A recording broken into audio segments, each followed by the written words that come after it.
My name's Adele Onyango and welcome to another episode of Legally Clueless. No, seriously, I have no clue what I'm doing, but I'm pretty sure I'm not the only one.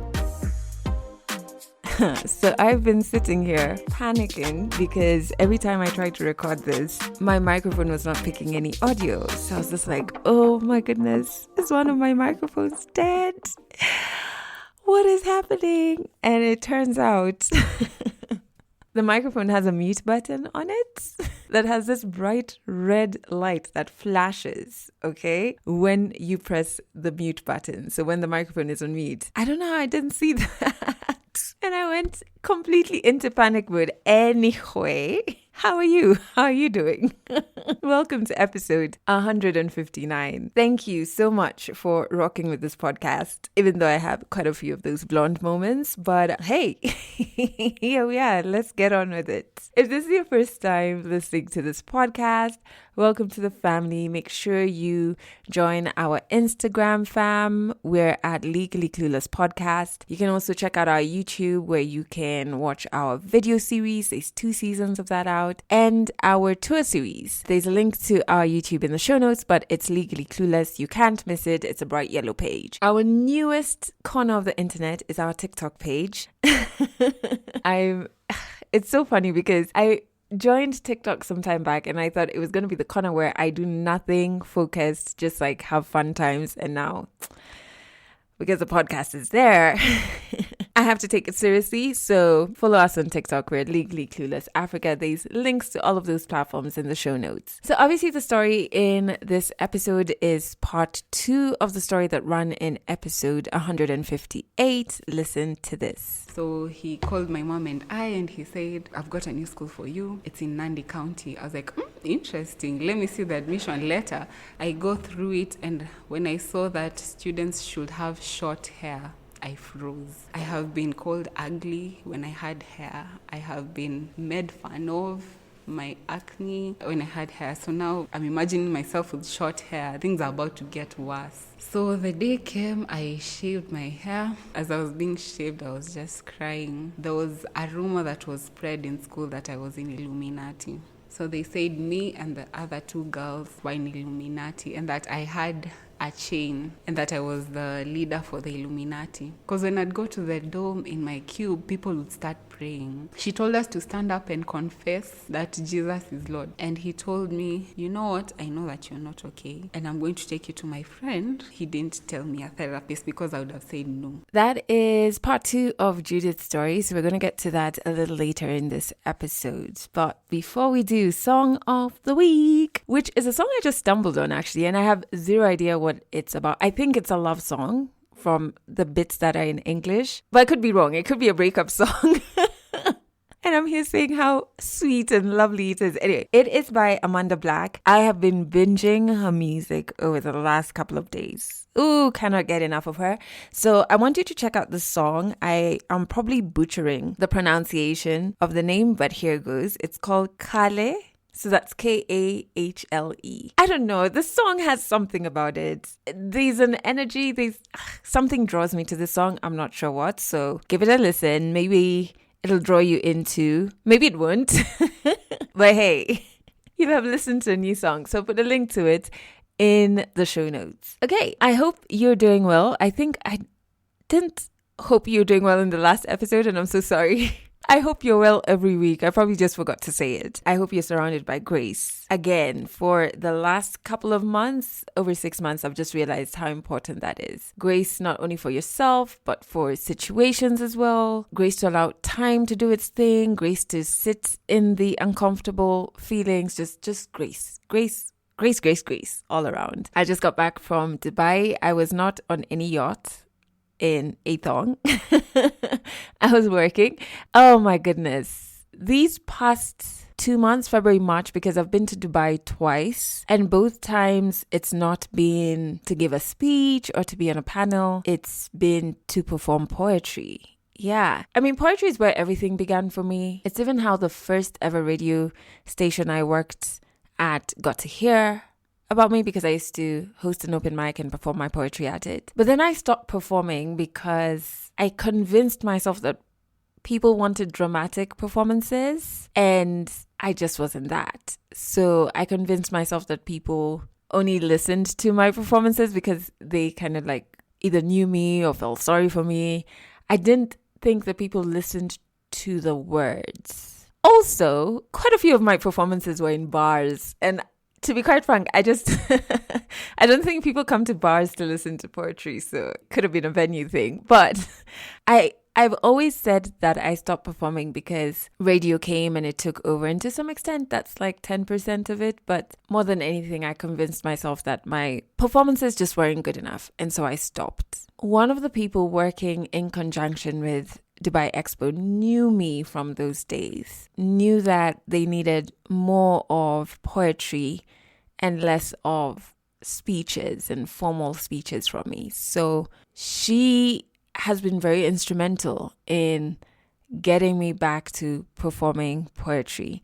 And it's so strange that I would get back in a completely different country. So the first piece I did, and I'm very proud about the pieces that I wrote actually and performed at the Dubai Expo. The first one was like an ode to African women, and I just really enjoyed performing it.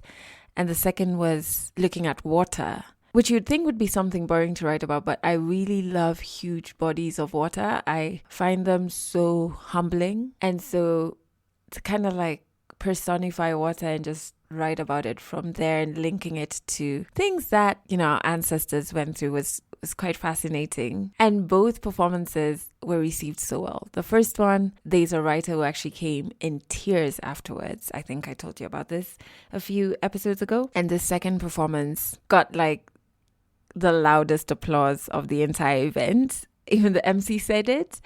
And it was so affirming and so validating, because this was the year that I really wanted to be more playful and revive a few things around my poetry. Write a lot more, perform even more, find where poetry and video meet, have an exhibition. Why not? But I share this not to like toot my own horn or anything, but just to say that even if you put down something that you love, for whatever reasons, maybe yours are career, or maybe like me, you just had a dip in your self-esteem, etc. Even if you put down something that you love for whatever reasons, you could pick it up again and just kind of have an open mind about it. We're made up of so many different people. It can feel like when you put down something that you love, that part of you is dead and should never be revived. But we're made up of so many different people who are all valid. And I guess they just like come alive at different times, or maybe all at the same time. Why not? There's nothing wrong with that. So another thing I wanted to share before we jump into 100 African stories is I have this huge lump of anxiety in my throat because this Thursday is going to mark 10 years since my mom died, which is crazy because it was just 9 years, literally, like I blinked and now we're at 10 years. Whoo! Which is a child being born and they're now 10 years old.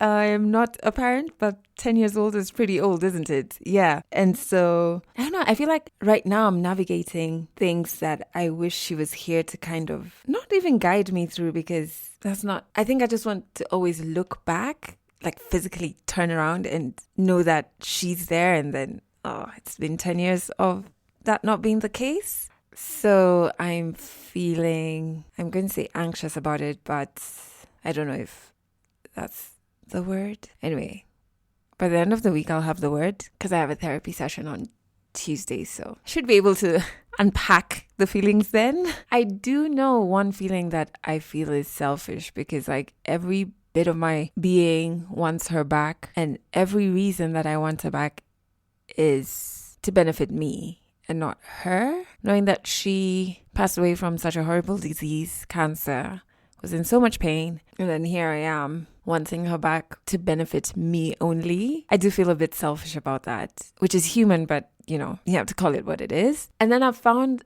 myself, and this is not only currently, but maybe over the past year, because I think like my grief has just taken like a different gear. But I found myself bouncing between life being you live and you die. So what's the point? You know, having a very hopeless, blech approach to life. You just live and then you die. So what's the point of putting in any effort or trying? So I bounce between that and the opposite, which is, yes, you live and you die, which is the point. So you've got to make the most of the bits where you're living. It can be a bit confusing identity-wise and exhausting. And it doesn't necessarily have a clear-cut end. So I'm just like bouncing between the two. Anyway, that's on Thursday. Not really looking forward to it. Haven't scheduled anything, so fingers crossed. Let's see how it goes. Anyway, let's jump into 100 African stories. Of course, as I said, this is part 2 of Judith's stories. So if you have not listened to episode 158, I think you may want to do that so that this part can make sense. I don't know, but hey, it's podcasting. There are no rules. Do what you want. And so the one thing that I do like about Judith's story, well, I like many things, but one of the most important things actually is that it ends on a very powerful note. 100 African stories on Legally Clueless. Stories from Africa. So when I got done with primary, my results came out and I didn't perform as good as my parents expected, my dad expected. And my dad told me that even since you went to this new school, you stopped participating in sports. I've not seen any medal from you. And now the results are here. I got 300 and above, but I didn't get what they thought I would get. So it was quite frustrating for them. I didn't get to tell them what I went through. No one ever knew that I went through social and verbal bullying in primary. It took some time getting a school to be enrolled in high school. So a month later now, my dad again called us. He was in town and he called and he was like, I have good news. And I knew, damn, it's another school. But this time it was Form 1, so at least I was not joining school in the middle of a term. So he called my mom and he said, I've got a new school for you. It's in Nandi County. I was like, interesting. Let me see the admission letter.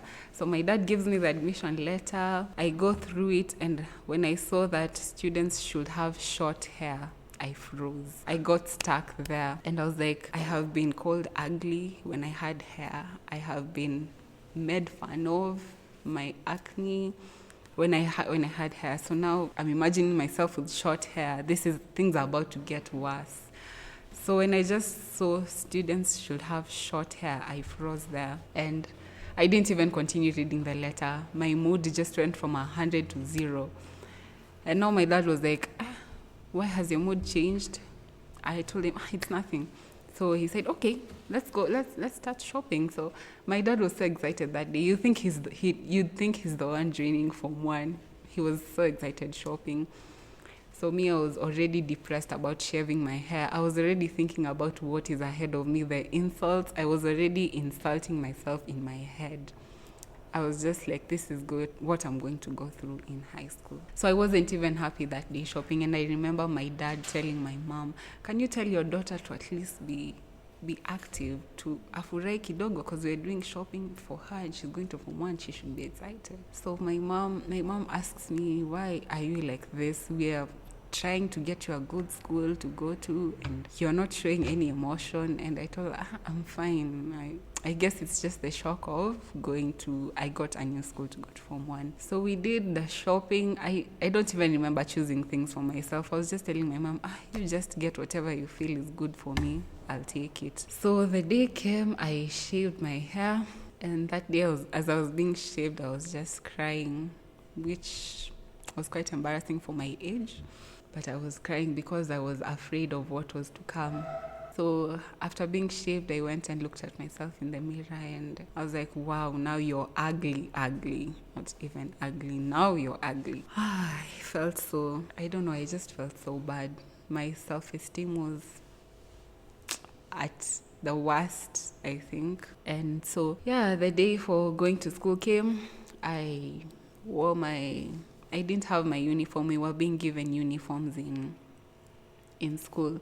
So I didn't know that going to Form 1, you're supposed to wear your primary school uniform when being admitted. My dad wasn't told. So I dressed up in my usual home clothes. I wore a purple dress and black heels. So we got to school, and now the teacher is asking, who is the student here? Because I had my home clothes. And then my dad is like, she's a student. And the teacher is like, she was supposed to come in her primary school uniform. And my dad was like, okay, I didn't see that in the letter. We are sorry about it. So as I walk towards the dorm, everyone is staring at me because I'm not wearing my primary uniform. So people are already like, hey, huyu anakaa ni msichana high class. She can't wear her primary school uniform when she's being enrolled. So I went, at least the first day in high school, I got a friend who was from this. I was living in Eldoret then, so she was from Eldoret, and we had something in common. So at least that was nice. I got to have a friend the first day I got to high school. So my parents left. Her name was Wamboi. Shout out to you too. She was really nice to me. She was in Form 2 and I was in Form 1, so she really helped me cope in school and everything. But after some time, she transferred. So when she left, I think it felt like I was a new student again, because now I had to find a way to go get meals for myself. And it was hectic, it was crazy. And now when she left, my stuff started getting stolen. My bedsheet was stolen, my gumboots. I remember all my sweaters were stolen and I didn't even have a sweater to wear. And I'm a Form 1 and I'm like, where am I going to start? I don't have a sweater to wear. So when I got to Form 2 now, my parents, so this high school I went to was the opposite of my primary. Now I won't say that I was from a rich family, but I was among the few people who would be visited by their parents in at least a nice car, And having gone through bullying in primary, I had set boundaries. Now I was very cautious of the people I'm allowing in my circle. I didn't just want to associate with everyone because I didn't know who is really being honest. So I set boundaries and I didn't used to talk to a lot of people. So this bothered some girls in my class and they started saying, this girl akona maringo, she's only talking to people who are on her level. And really, I don't think I wasn't that type of person. These girls incited other girls in the class, and now, again, no one wants to be your friend because wewe ndio unajiona kwa level ingine. So I'd say I didn't have much friends, and now getting to Form 3, it got so bad because now there was a rumor that was spread in school that I was in Illuminati in Form 3. So one time I'm just sleeping in class. So, and then a girl comes and taps me and then she's like, are you okay? Then I told her, yeah. And then she told me, are you sure you're okay? And I told her, yes, I'm okay. So at games time, she came and told me, do you know that people are saying you're in Illuminati? Ati that when you sleep in class, you've gone for a meeting in Nigeria when you're asleep now. So I was like, wow, for real? And she was like, yeah, and it's not only you, it's with 2 other friends of yours. So I had 2 friends. They weren't really close to me, but I'd say these were girls I was spending much of my time with and talking to most of the time. So they said me and the other 2 girls were in Illuminati and that I had a chain and that I was the leader for the Illuminati. So I ignored that. That day she told me that, I ignored that. That's a very stupid rumor. Like, seriously, I've been in school. This is like, the term is almost over. And now is when you're telling me that I'm in Illuminati. All this time I've been in school. You didn't think of that. So I let it slide. And now at night is when I noticed that, wow, so the rumor had been on for like a week and I didn't know. So now after she told me is when I started noticing. Because when I'd go to the dorm in my cube, people would start praying. So now it started hitting me like, oh yeah, these people always pray every time I come to the cube. It had been going on, but I didn't know that. I thought that, maybe they've just decided to become so spiritual without me involved. So I was like, okay, that's okay. But now I started noticing that they're actually praying. And so I called the other 2 friends in my room, in the cube at night. It was like at 10 p.m. when my roommates were praying. So when I called the 2 of them, the girl who was sleeping below me was like, Shindwe, when the 2 other girls came, because now it's like at a devil's gathering. So I told these two of my friends. Do you know that people are saying we're in Illuminati? Then these two girls were like, okay, why are they saying that? And I was like, I don't know, but it's just a rumor. And the rumor is that I have a chain and that I'm the leader for this Illuminati. So we laughed it off, by the way. And we were like, hizo ni ujinga.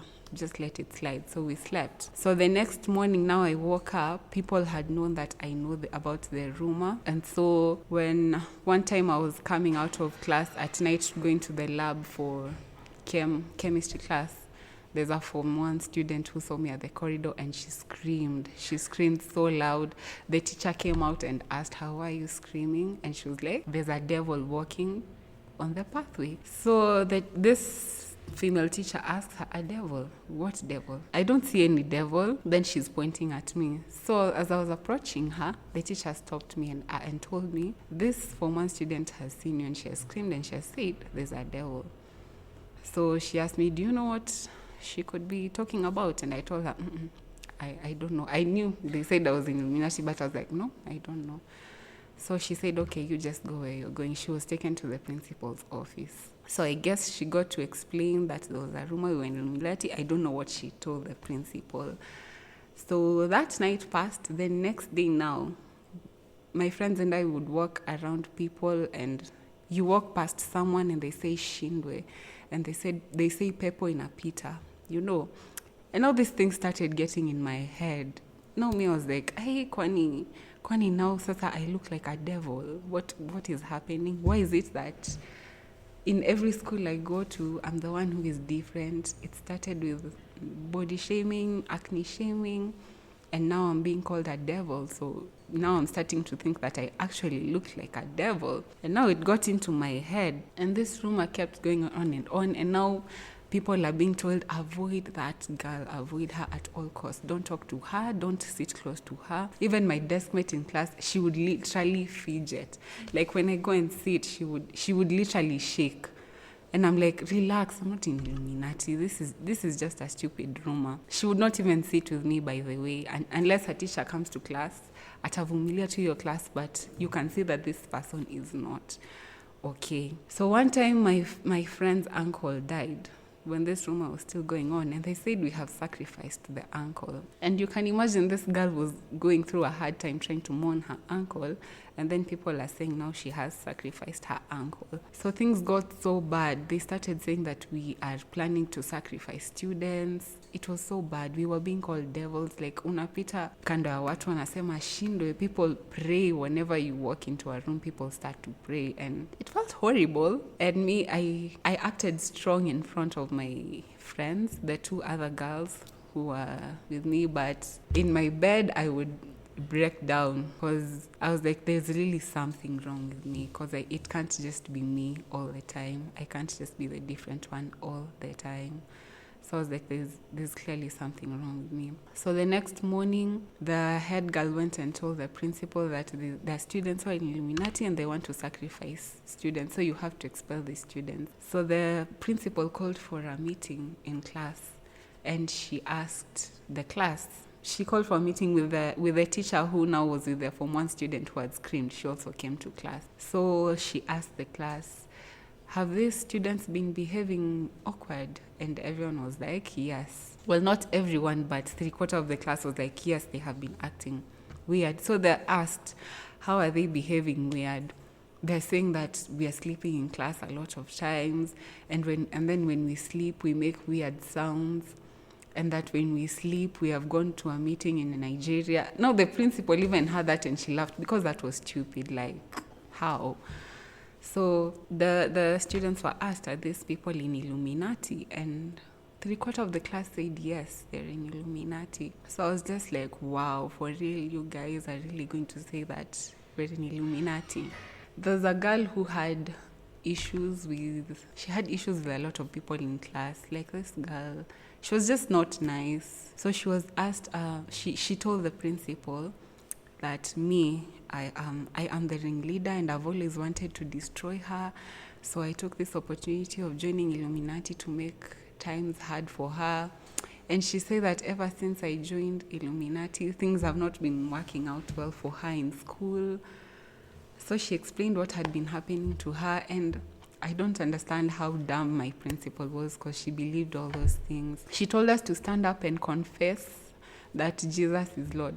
So she was like, I want you to stand up and say this and this. So she would tell us, say, my name is this, I love Jesus. So there's this notion that if you say Jesus and you're in Illuminati CG, you're going to burn down or something. So she was expecting that if we say, I am saved, I love Jesus, something weird would happen. So we did that. I stood up and I said, my name is Judy Akinyi. I'm not in Illuminati. I am saved. I love Jesus. I said that and nothing happened. It's like they were expecting CG, a spirit was going to come down on me and I was going to fall down and what would happen, but nothing happened. We confessed, and then she called me, not even the other two girls. I was called to her office, and then she told me that a lot of people have been complaining about you in this school. Not only that you're in Illuminati, but you're also making people's time hard in school. I was called a bully, yet I was the one being bullied. I told the principal, I have no idea what you're talking about, because in this school, I'm the one who has been going through a lot of crap. So I told her part of the things that I was uncomfortable in, because even in school, my weight was still a problem. People still made fun of how skinny I was, of the pimples I had. I would be asked, are you sick? Like, do you have some sort of illness? So I told her that I was going through those things, but I never aired them out because I figured it wasn't even relevant. So she had some empathy for me after I told her what I had gone through. And she was like, it's okay, you just go back to class. So that day when everyone had said that we were in Illuminati, that day I don't know, something just came over me, and now I started having flashbacks of my primary life and how I was unwanted. And now the same thing was happening in high school. I was isolating and everything. So the flashbacks were terrible. I started getting depressed. I started oversleeping, because now I was depressed. I couldn't even get out of bed. I was oversleeping. I was getting in punishments. I was not finishing my work on time. There were moments where I couldn't even answer questions in class because I felt like people were just going to use this to make fun of me. Now it stuck with me that I was a devil, that I was ugly, that I was a devil, and now all these voices were in my head. So I remember when we closed school after all that Illuminati incident, when I went home now, I was very different. I wasn't the Judy that my parents knew. I was not doing house chores anymore. I was lazy. I started becoming so shaggy. I was just so depressed, and my parents, I'm not saying they're bad people, but they didn't know what I was going through, so they made things worse.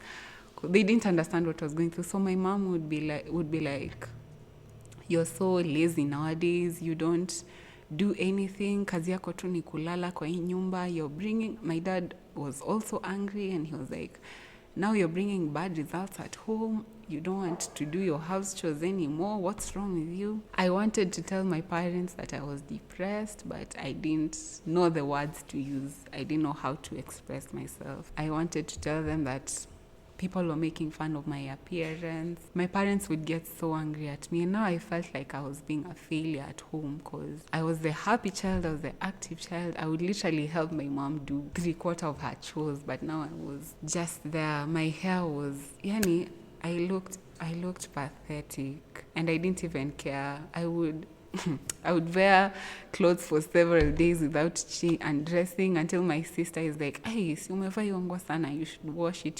Such things don't even cross your mind. I would lock myself up in the room. When people are seated in the sitting room, I'm just seated in the bedroom. And my dad would come and ask me, why are you isolating yourself? People are in the sitting room watching TV and you're here. That's bad manners. Can you get out and go and sit where people are? So now I was starting to get angry, and I was like, why can't these people notice that I'm not okay? I was not saying it, but again, I was angry because no one can see that I'm not okay. So when opening day came, I told my mom, I don't like that school. I don't want to go back to that school. And my parents, for sure, they knew that I was not okay. So my dad tried switching schools for me. He tried getting me a new school, but it didn't work. So he just told me, I know maybe you're not comfortable in this school, but just keep going to this school until I was in Form 3 then. On the Illuminati room, I was there. So he told me, just keep going and you're about to finish, don't worry. When we opened school in now Form 4, after the Illuminati room, and now we were going to Form 4. So we opened school, and still, I think people still had the notion that we were devils, and so no one wanted to interact with us. And unfortunately, I lost my friends, and now I was in a dark space mentally. Can I take a short break? I was about to break down. So yeah, I was at my worst place. I hated myself. I was my biggest bully. I hated myself. I called myself ugly. I felt unworthy of love. I just felt like I wasn't meant to be alive, because of I started getting a lot of bad flashbacks, and those words were always in my head. You have acne, you're never going to make it, you are dark skinned, you're never even going to be a journalist, because they say that you don't fit in what's the beauty standards of what we see on TV. So what's the purpose of living? So the second time I attempted suicide was when I was not even in Form 4. Now I had cleared I had cleared high school, and I was at home. And this was after my results were out. I got a C. Yeah, I got a C, and my dad was not happy at all, because this was not the Judy he knew from way back in primary. Judy had changed. She had become a lazy person. She had become someone who is not obedient, I guess. I was just a big mess. So after my results came out and my parents were not happy, and I was not even happy with myself, because I just felt horrible. So I used to talk to my mom a lot.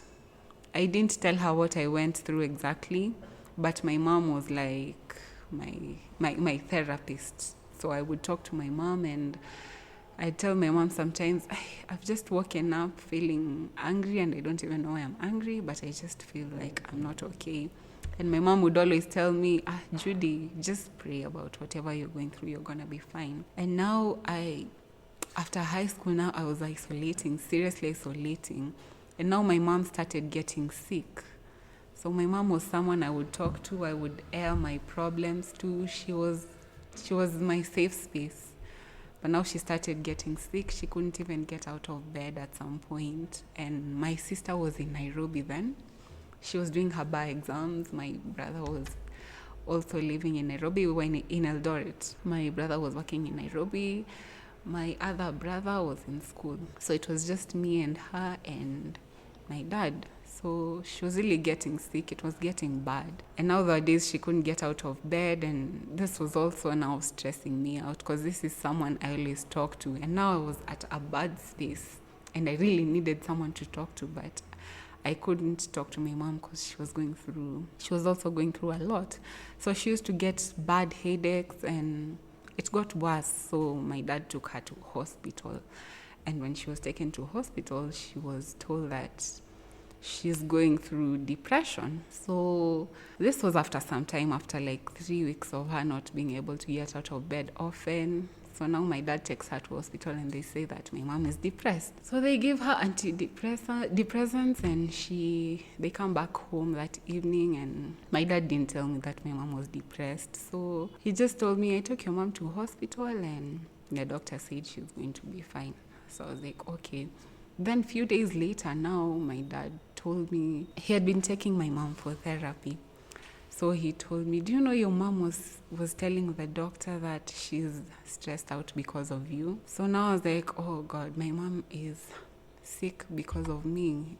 I think it's because of I've been putting too much of my weight on her, and now she was even more depressed than I was. So that really freaked me out, and I was like, what? I'm the cause of my mom's depression. So I asked my dad.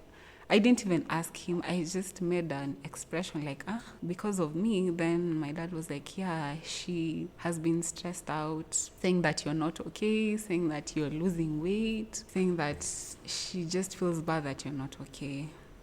So that day there was something so unexplainably heavy that was going on inside me, something I felt could only be relieved by death. I really fought the suicidal thoughts, and if you've gone through this, then you know that it's a tough battle. It's a tough battle. So after some time now, my mom kept going for therapy with my dad, but she kept getting worse. Her headaches kept getting worse. She was starting to lose her memory. There were moments she couldn't even remember that I'm her daughter.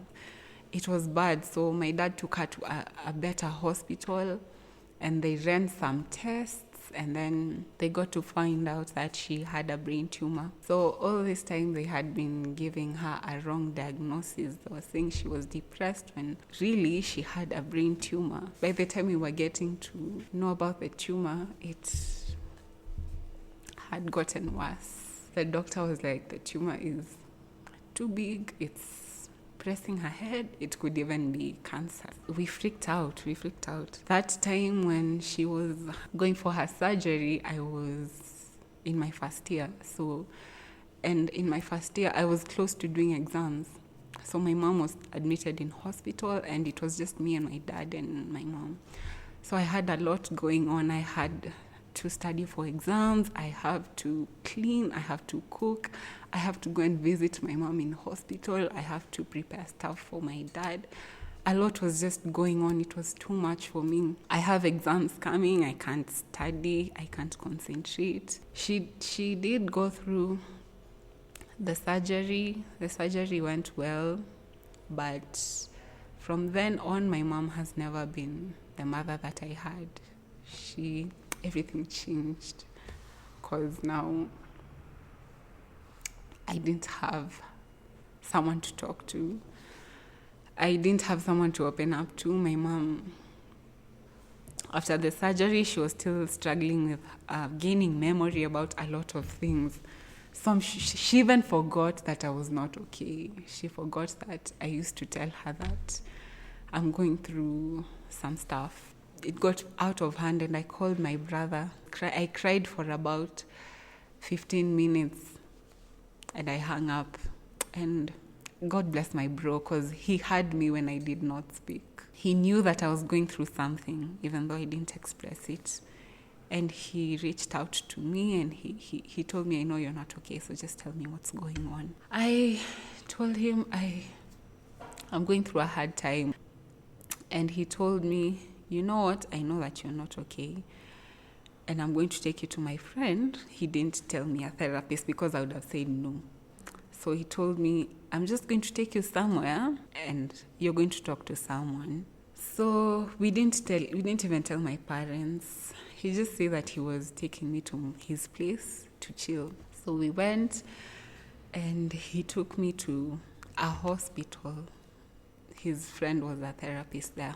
So he left me, and I saw the therapist, and the first question I was asked is if there's a history of mental health in the family, and in an African home you don't talk about those things. So I told him no. And then now he asked me the kind of emotions I felt, how my trauma made me feel, why I was having anger outbursts. And I remember the first time I got to express how I felt, it was so scary. It was like I was going through these things all over again. And it was like I would see myself standing in front of a pool, and people making fun of how skinny I was, people making fun of my acne. It's like I was going through the whole thing again. And the first time I talked about it, I crashed. I broke down. I cried. It felt so bad. I felt the weight of my body was heavier than usual. I just felt so bad. People say that it's a relief when you talk, but the first time I talked about it, it felt like I was being crushed. So I went home. That day I talked. I didn't even go home. I went to my brother's place. We chilled there for a while. He didn't even ask me anything. And my brother, it's like he knows how to handle someone who is depressed. So we kept going for therapy, and now the therapist got to identify that I was going through complex post-traumatic stress disorder. Now, CPTSD is prolonged trauma. So I had an inner wounded child that had been suffering in silence for a long time. And now this inner wounded child wanted to be heard. So the therapist told me that what you have is complex PTSD, and the reason you're having anger outbursts, it's because there are moments that your brain gets dysregulated and you get flashbacks, and the way you respond to trauma is, my trauma response was mainly flight and fawn. So I would isolate myself, I would call myself bad names, I would criticize myself. I was my biggest bully. So he told me that I was going through complex PTSD. I had the option of getting medication and continue therapy, or doing both.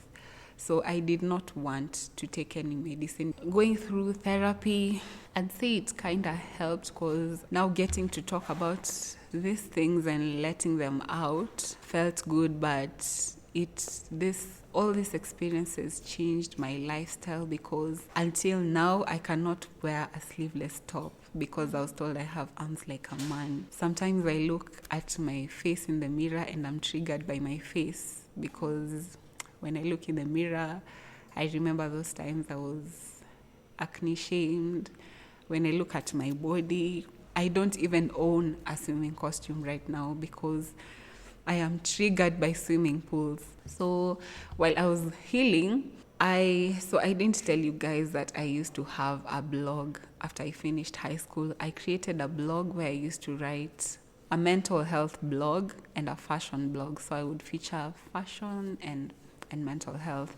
So while I was writing these blogs, I decided that since I'm actually starting to feel better, why not create a space where people can be able to reach out, a safe space for people to be able to talk about what they're going through. So one day I was just sitting in the house with my elder brother, and I told him, you know what, I think I want to get involved in mental health. So I told him I have an idea.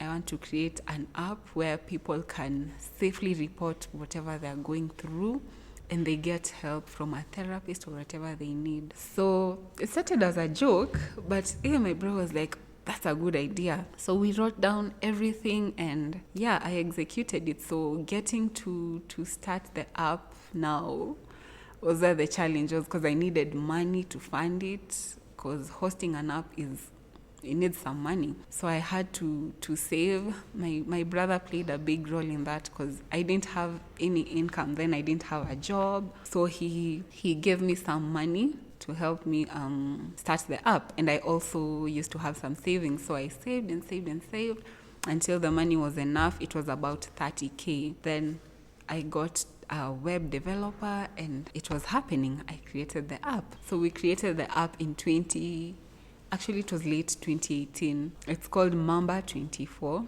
The inspiration behind the app is in honor of my inner child. So I created this app in order to help people who are going through mental illness disorders. So I created this app, and through this app, someone can safely reach out just by logging into tufo.co.ke, tufo.co.ke.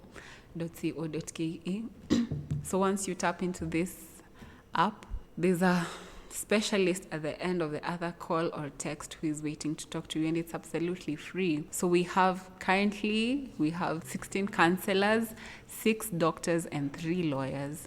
So the lawyers are for giving out legal advice in case you have cases of rape and you don't know how to go about it. The counselors and the therapists are for people who are mentally ill, going through depression, whatever you're going through.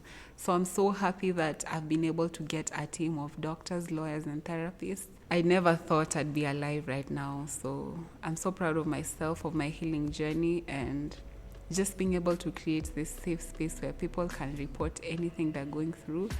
I feel so proud of myself. I feel like it's a big achievement for me, and I'm so proud of myself. Catch more African stories in the next episode of Legally Clueless. I told you it ends on a powerful note, and I say powerful because I've always thought, and I think I learned this from watching my mom, that you take your story, the good and the bad, and you use it to create something bigger than you, something that impacts others. That's kind of how you rise above it, especially if it's not the best of experiences. So very, very inspired by Judith. And what I've done in the show notes is I've put a link to Mamba24, but you can just go to tufo.co.ke.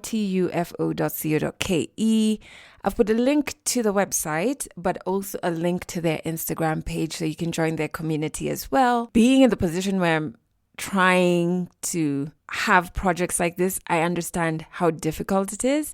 So I'm super impressed by Judith and her team and what they've been able to do with this. You know, just creating Mamba24 to help fight the stigma around mental health by offering free help is quite something. And I also have to really give virtual hugs to her brother, because therapy is something. I wish it was accessible to everybody. Man, I feel like in this month, therapy has saved my life. I do not know where I'd be without it. So having people around you who can push you into it or just gently nudge you in there is something. So I really do like that point where she talks about her brother really got me. So yeah, make sure you check out their Instagram, which is mamba24_ke and tufo.co.ke. I've put both links in the show notes. Remember, if you want to share a story on this podcast, in the show notes, there's a link to a Google form. Fill it out and then you'll hear from me. It might take some time because we do get quite a few story requests, but I'm super happy that we have kind of stepped up how many stories we're going to be recording every week. I finally cracked that. So I've been in contact with quite a few of you. This Wednesday, I'm going to be meeting, those of you who live in Nairobi to record you in person. Should be fun. Yeah, I do not know why I sang that. But you want to share a story, any story at all. It could be something fantastic you've experienced, something challenging you're navigating. As long as you're African, we want to hear your story. Also, don't forget to check out our new TikTok page, Legally Clueless Africa, as well as our YouTube. I know I preempted our Legally Clueless Tours Dubai episode. Was it last week? I know it's going to come out this Friday, which should be the 1st of April? But then I don't want to say it, and then we find a reason for it not to go. You know what? Whatever. We're going to put it out on the 1st of April.